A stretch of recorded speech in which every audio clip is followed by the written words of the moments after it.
My very first little project, just testing to make sure that the button will work properly.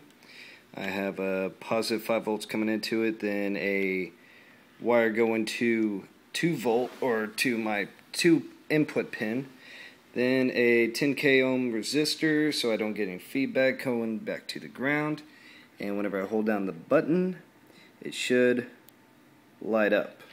Now by adjusting the timing to make sure whenever I finish with the project, uploading,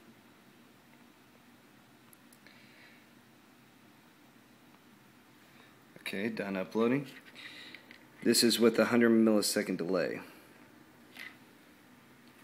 So all in all, working pretty cool.